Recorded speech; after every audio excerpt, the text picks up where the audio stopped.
Hello, my name is Melissa Brady, and I will be reporting on Kentucky SPEN for my outside agency research presentation. I'll begin with an introduction to the organization, followed by a description of services and resources offered, the geographical areas of service where Kentucky SPEN serves, and eligibility criteria for receiving services, and then end with how Kentucky SPEN collaborates with schools. Kentucky SPEN stands for Kentucky Special Parent Involvement Network. It was started in 1988 with a Parent Training and Information, or PTI, grant from the United States Department of Education, initially for 3 years under the Individuals with Disabilities in Education Act, or IDEA. Each state in the U.S. is required to have a PTI center to help support families of individuals with disabilities. And Kentucky SPEN works collaboratively with PACER, which is based out of Minnesota, to assist with transition services specifically.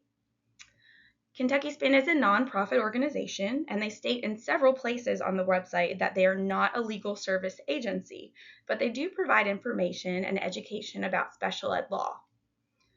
The organization has been able to continue for so long due to parent and family desire to help other parents and families of individuals with disabilities. And in fact, the organization employs and is run by people who are directly impacted by disabilities. As you can see, the first executive director, Paulette Logston, shares the same last name with the current executive director, Rhonda Logston, indicating a possible family connection. So Kentucky SPEN is all about family, for sure. The website is available in Spanish. There's a tab on the main page, if you look at the top right-hand side of the website, that you can click on and have Spanish translation. And there are website accessibility options for individuals with disabilities that require accommodations. Now I'll discuss the types of services and resources offered by Kentucky SPEN. First off, who do they serve? They serve families of individuals with disabilities from birth through age 26.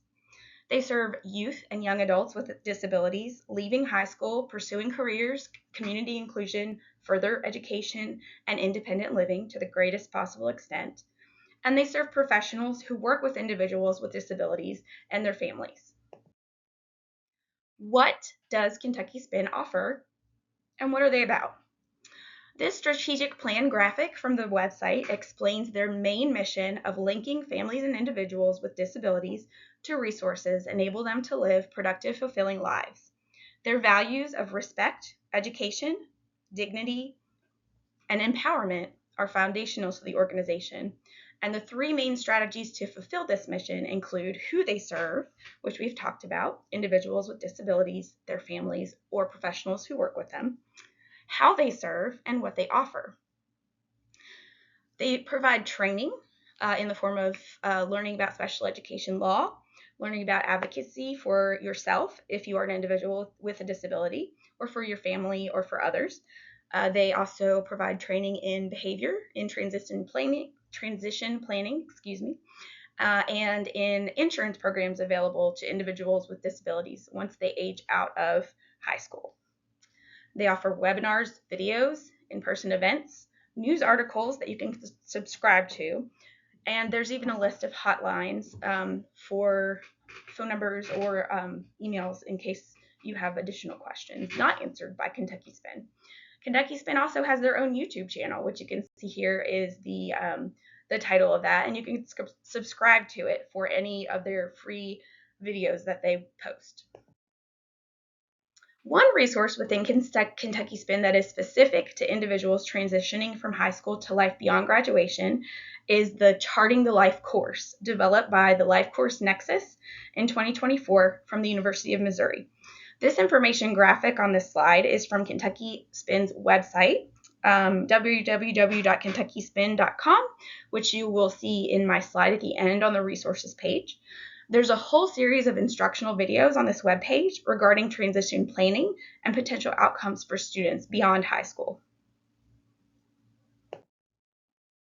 The main hub of Kentucky SPEN is in Louisville, but staff serves people all over the state who are impacted by disabilities.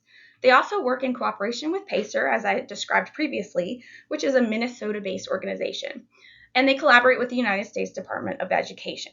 So anyone in the U.S. has access to the invaluable resources offered by Kentucky SPED.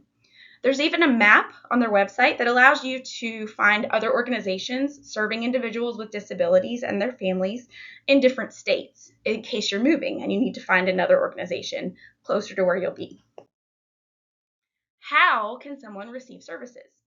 There's not a stated list of required eligibilities, skills, or goals on the website, just that any individual with intellectual or developmental disabilities or even suspected disabilities may request services.